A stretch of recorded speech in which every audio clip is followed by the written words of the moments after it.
Shabbat Shalom. This is Shabbat Shemini. One of the main topics of Parashat Shemini is the list of commandments indicating which animals are kosher. That is, which animals God created for us to eat, and other commandments concerning kashrut. Many Jews today don't want to hear about kashrut.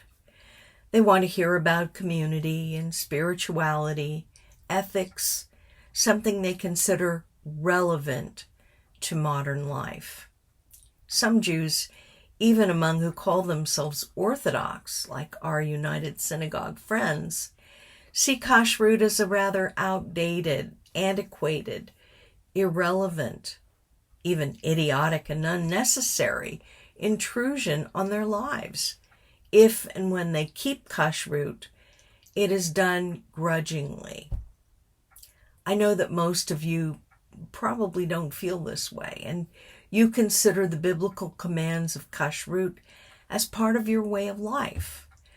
But it's always good to review God's purpose for these commandments. Kashrut is one element that defines the way we choose to live in accordance with the precepts of the scriptures and of halakha.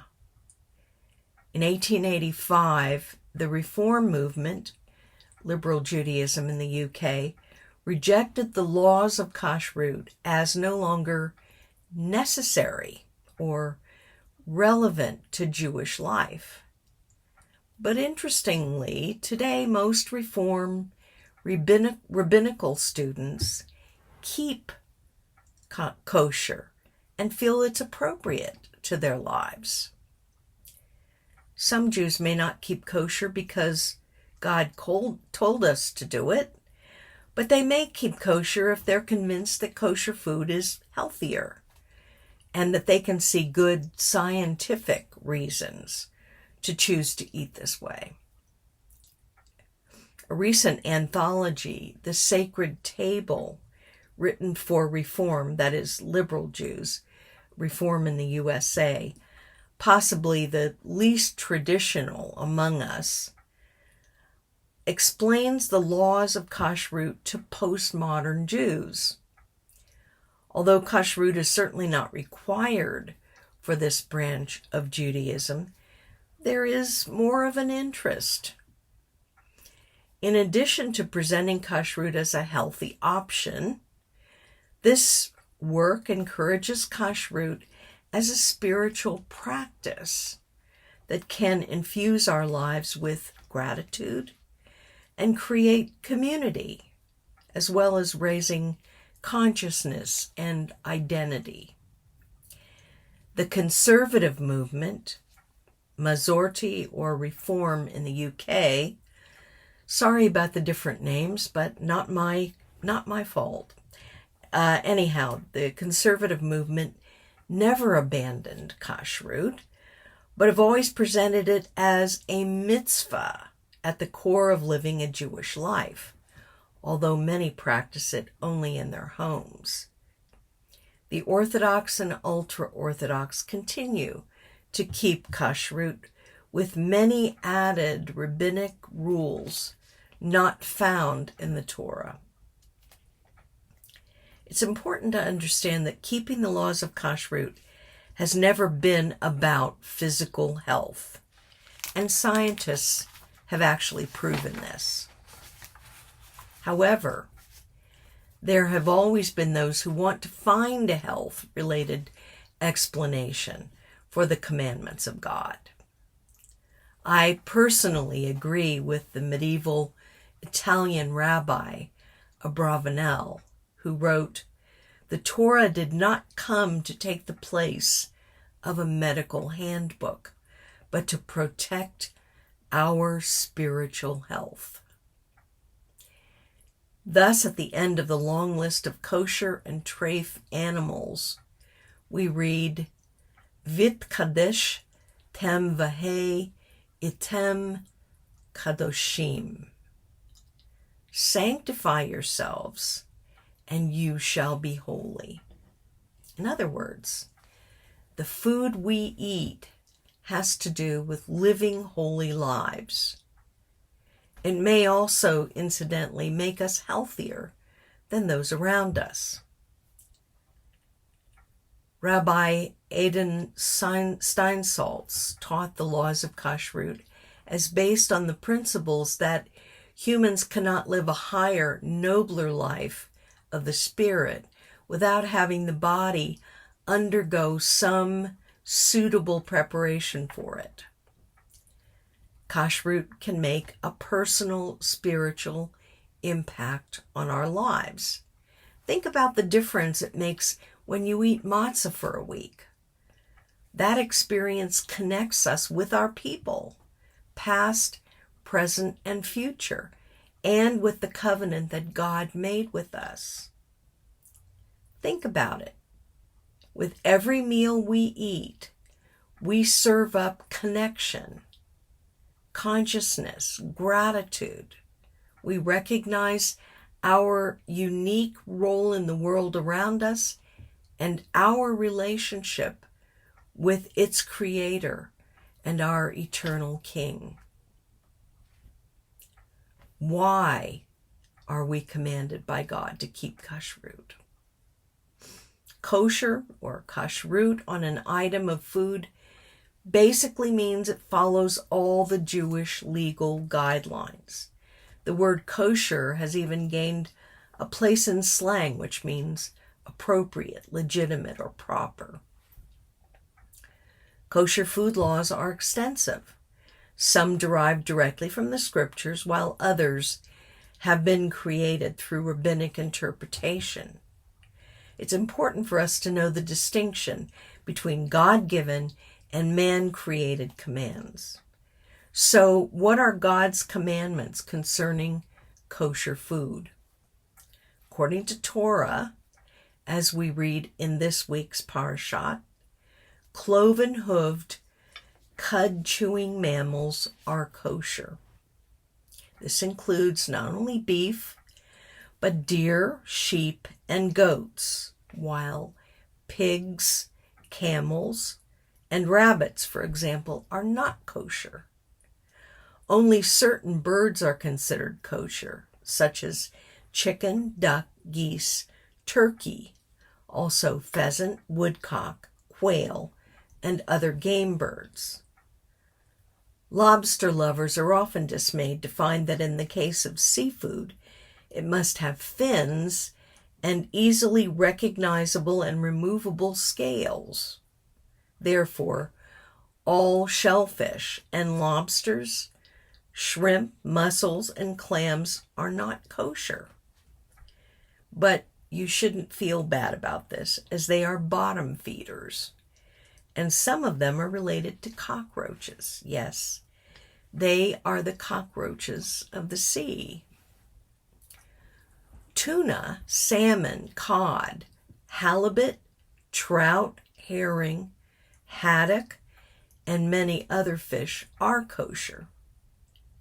But don't purchase fish on which scales are not present.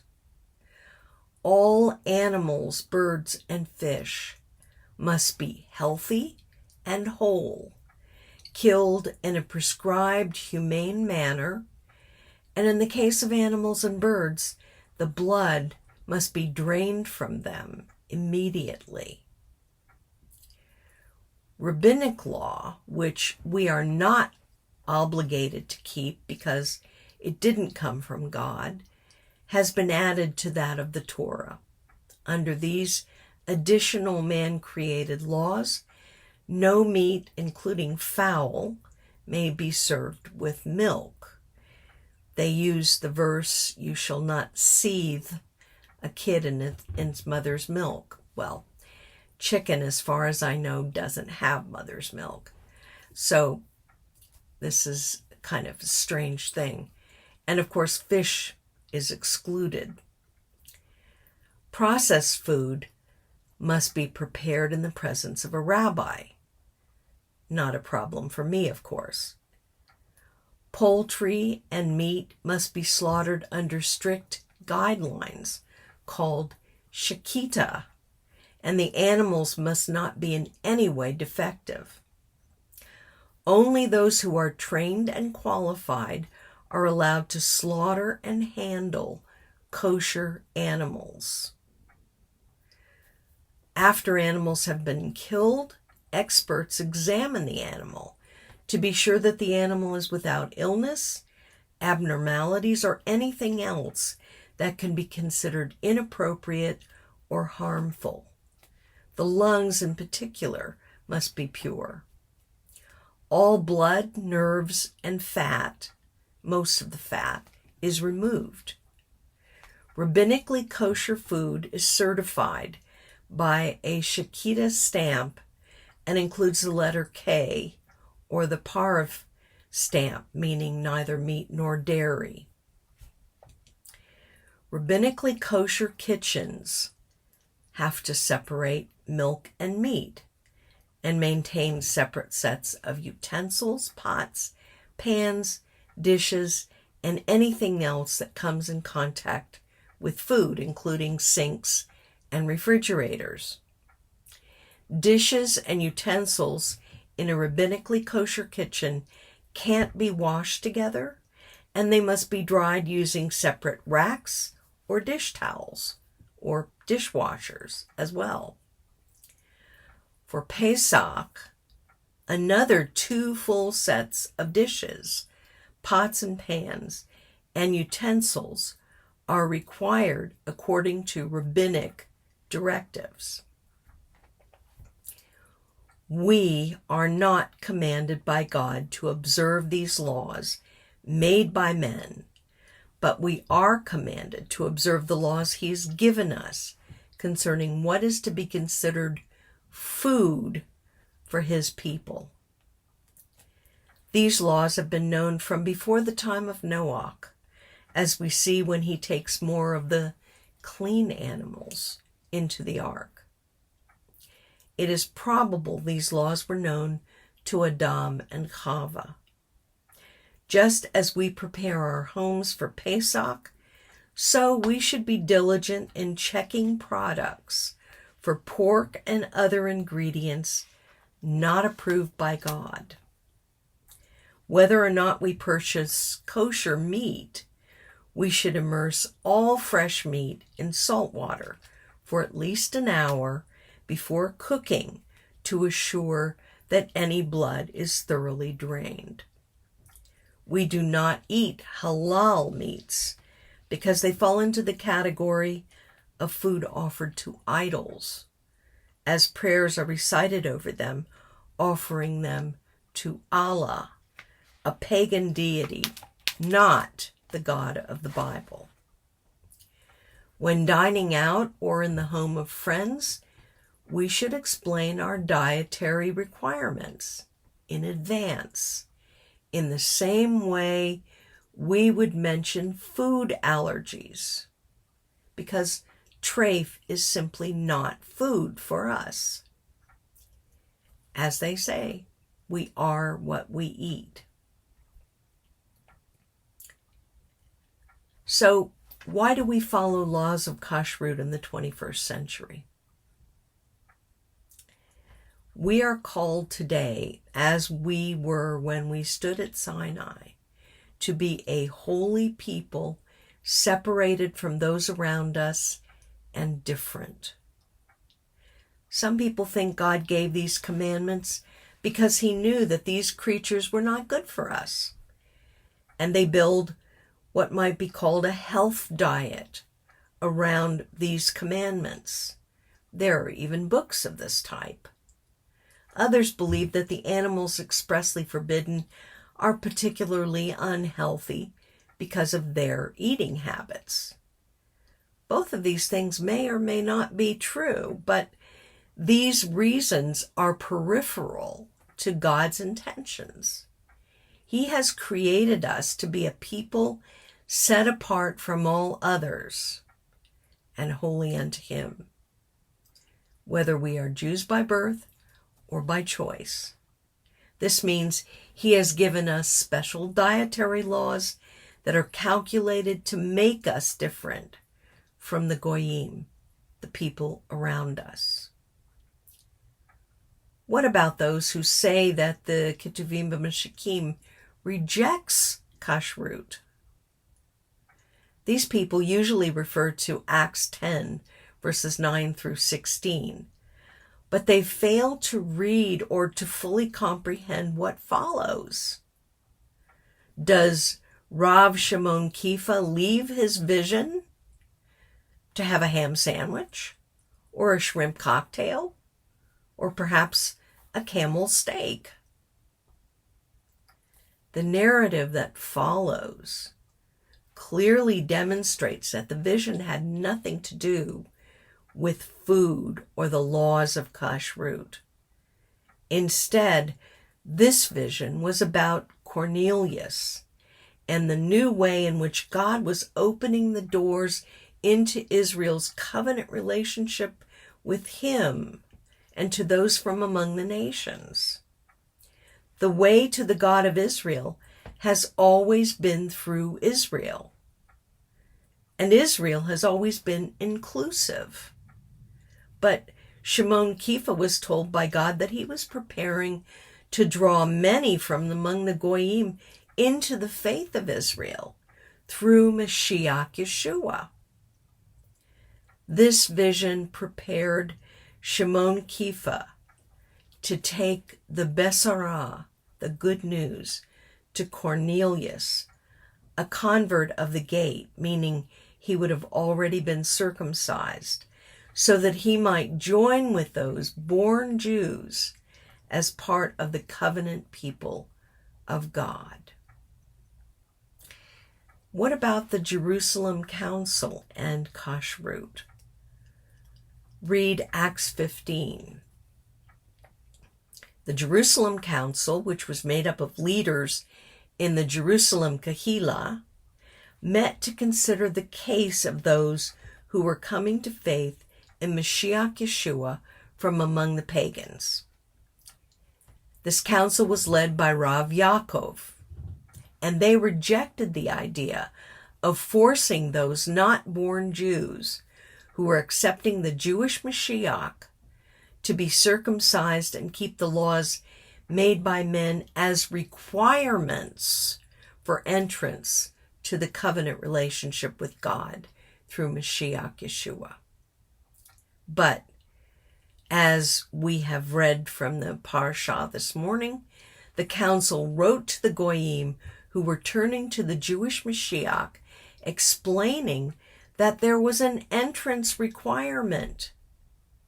They must abstain from things polluted by idols, from fornication, from what is strangled, and from blood. These requirements are part of the holiness code known to all Jews. What did this mean? This was a call to pagans who had come to believe in Mashiach Yeshua, the Jewish Messiah. And remember that the context of salvation is Israel. And they were told that they must leave behind not only pagan practices, but a pagan lifestyle. So not just any lifestyle was ever acceptable to God, despite what those today who talk about the Jewish Messiah as if he could be fitted into the cultural context of whatever nation they are addressing. Converts were told that they must begin to integrate and assimilate into the Jewish people as previous generations of Gerim had done. The mixed multitude, including Kalev, Rehav, Ruth, and so many others. Though the council clearly disagreed with Pharisaic Judaism as to the means by which non-Jews might take the first steps to become Jews, this letter expressed empathy with the same fundamental goal. For from the earliest times, Moshe, that is the Torah, has had in every city those who proclaim him. The synagogue, with his words being read in a synagogue every Shabbat. What was the council saying? They were expressing the conviction that former pagans must attend synagogue, where they would hear the reading of Torah and they would understand what God expected of all who would be part of his kingdom. None of this could be understood outside the context of Israel. Through synagogue attendance, and remember, there were no synagogues of followers of Yeshua at this time, former pagans would begin to understand and assume their new identity within Israel, clearly as converts to Judaism, followers of the one true God. A specific list of prohibitions was given in order to immediately change the lives of former pagans so that they could gain access to the Jewish community. Kosher, new relationships, a new way of life.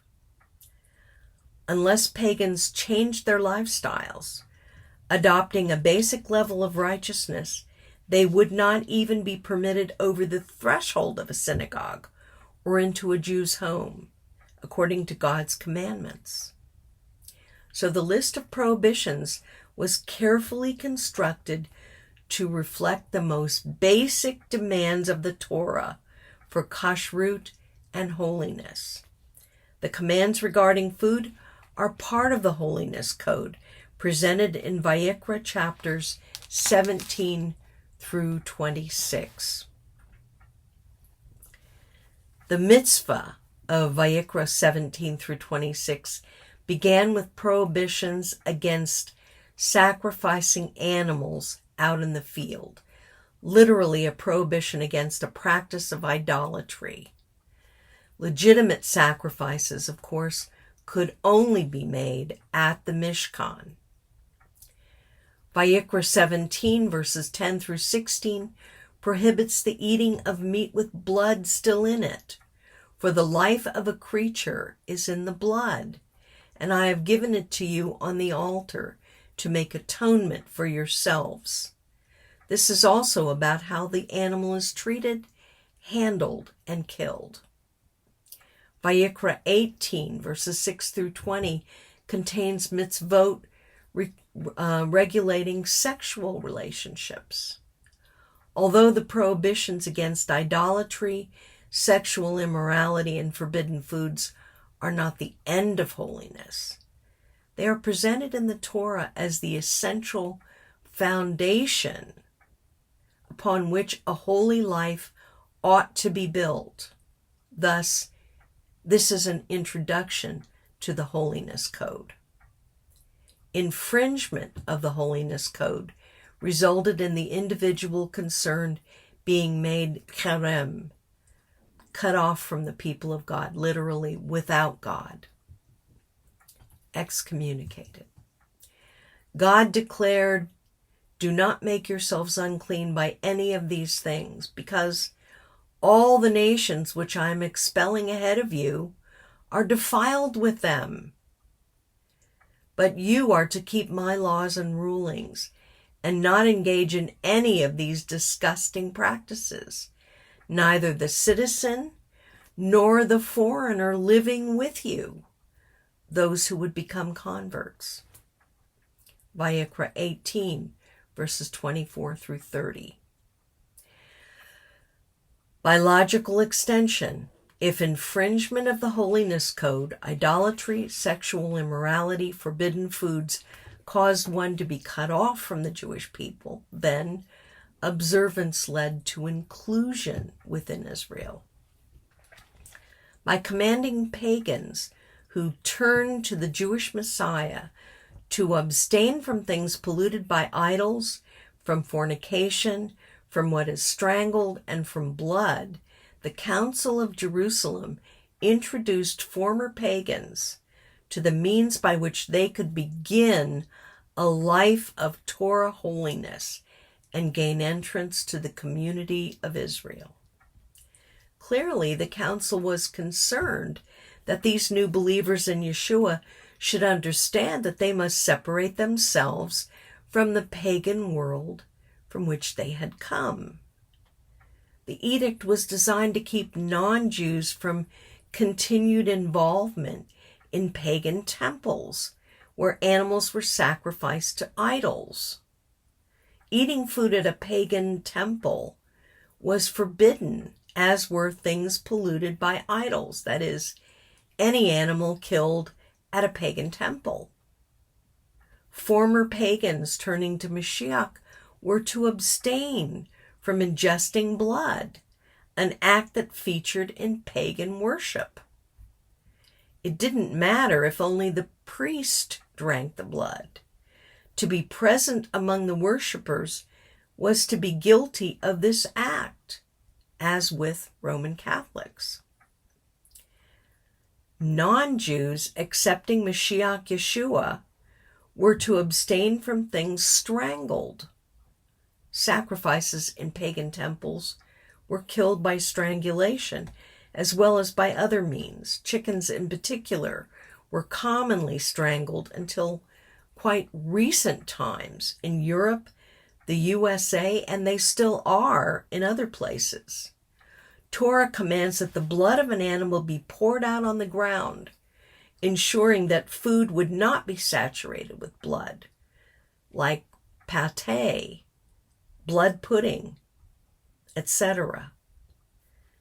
And strangulation, of course, is also inhumane.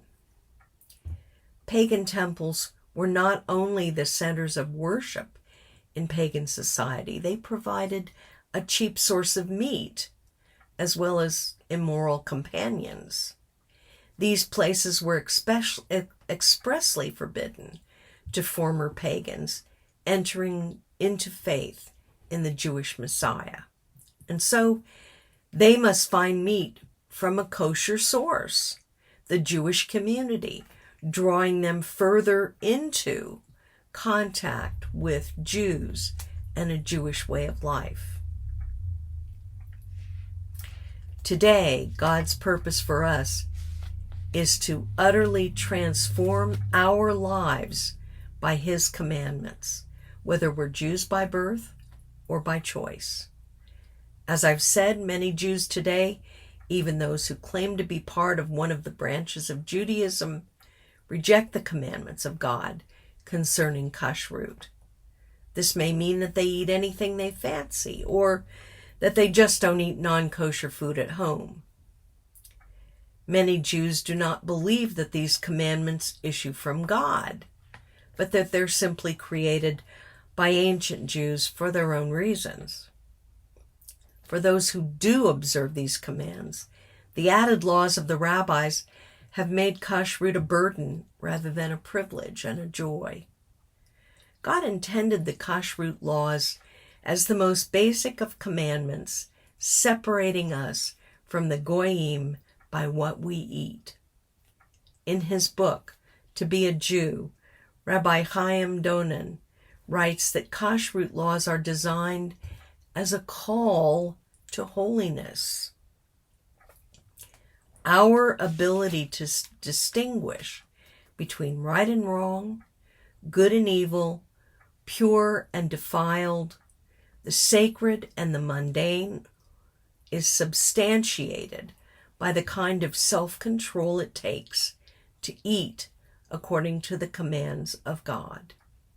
Eating in this way elevates a mundane or secular daily activity into an act of holiness and consecration, making the dining table an altar to God. Having been delivered from judgment by faith in the atoning sacrifice of Mashiach Yeshua, we are privileged to follow God's mitzvot and mishpatim. This includes eating in the way which he has commanded us. It is God's expectation that we will live in accordance with the clear instructions he has given. For those from non-Jewish backgrounds, it means separation from religious practices associated with the nations. All religions are man-created, and it means assimilating among the Jewish people as Jews. It does not mean eating specific kinds of food. Any ethnic food can be kosher if it meets the requirements. God requires all of us who are following Mashiach to produce real evidence of our salvation, fruits of righteousness to his honor. And thus we take practical steps to kosher our lives, no longer eating black pudding on the one hand and halal meat or any food from a halal restaurant on the other, but demonstrating a vibrant faith. In faithfulness to God's commandments, as followers of Mashiach Yeshua, we move from the dead world of the Goyim to become fully alive to God. It may seem a small thing, or even an unimportant matter in the overall scheme of things, but kashrut is one more part of God's plan for us to become holy unto him. The Lord said to Moshe, "Speak to Israel and say, be holy, because I am holy. Keep all my decrees and follow them. I am the Lord." Shabbat Shalom.